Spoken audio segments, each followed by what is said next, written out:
Hello guys, you're welcome to Solar Engineer Desk once again. Let's take a look at this video. A secret that nobody will show you.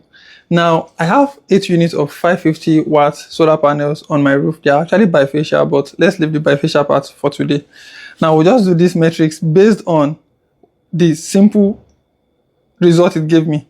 Now, I connected it with this Victron 250 volts 100 amps charge controller. It's a smart charge controller, which means it has Bluetooth, and from here we can actually see the data that is collected from morning till now, and that is basically what we want to work with. So let's not get this twisted. We are just trying to talk about MPPT solar charge controller, and even at the best of the best, what you can get. Now, like I said, I have 8 units of 550 watt solar panel on my roof, and if you look at this data right here, you will see that this data is just for today. And if you look over here, you see 11.55 kilowatts, which is the total energy it was able to generate, which is the yield. And then P max, you can see the panel's maximum wattage was about 2,448 watts.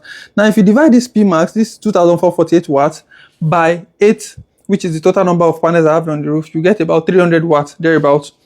And then if you now look at the voltage at max, you actually get 173.20 volts.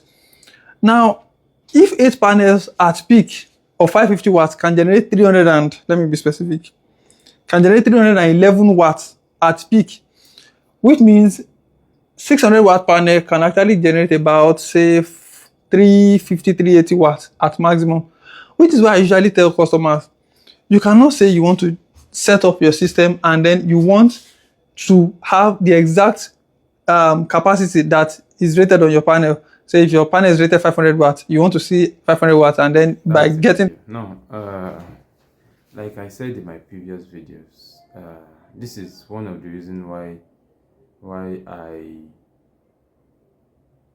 I unapologetically said that buying used panels will never give you the entire wattage. You see, more people are coming out now to enlighten people about this event. Now, this video was made I think 2 days ago. Yeah, this video was taken 2 days ago, and you could remember I had done that video like a week ago, right? So if, for example, you want to charge 15 kilowatts battery, I want us to do a little bit of calculation here. Let's say you want to charge a 15 kilowatt battery.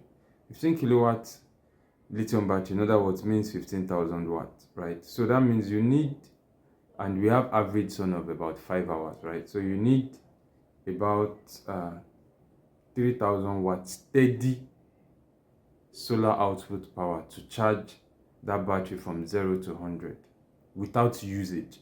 That means maybe you go out to work and then it is just charging, and then it charges for like 5 hours.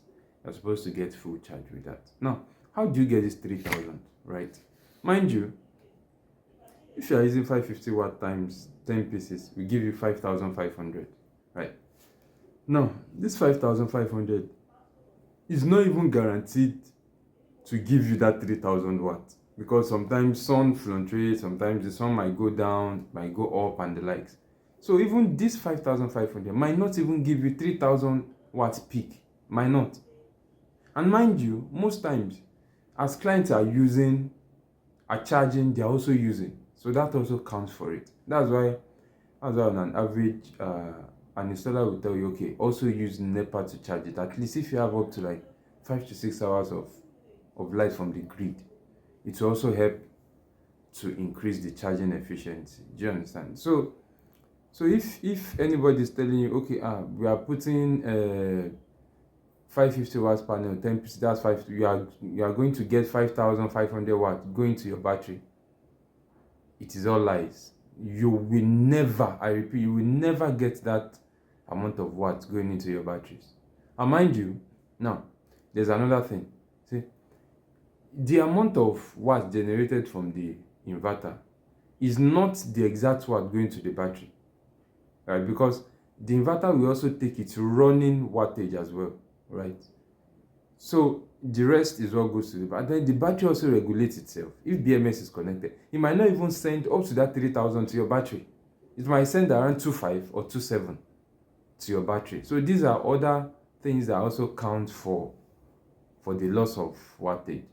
But in conclusion, like I will always say, just get a trusted dealer that sells these panels to you, and then we'll continually advocate for roofs that looks like this. Now, I saw this video from a Ghana guy in TikTok, and I saw this type of roof, and I'm like, wow, why are our Nigerian architects not designing this kind of roof, since they know that an average person building house these days uses solar panel? But instead you see this type of roof. Why is it so? So please, let us try as much as possible to get good panels. Thank you. Till you see me some other time. Thanks.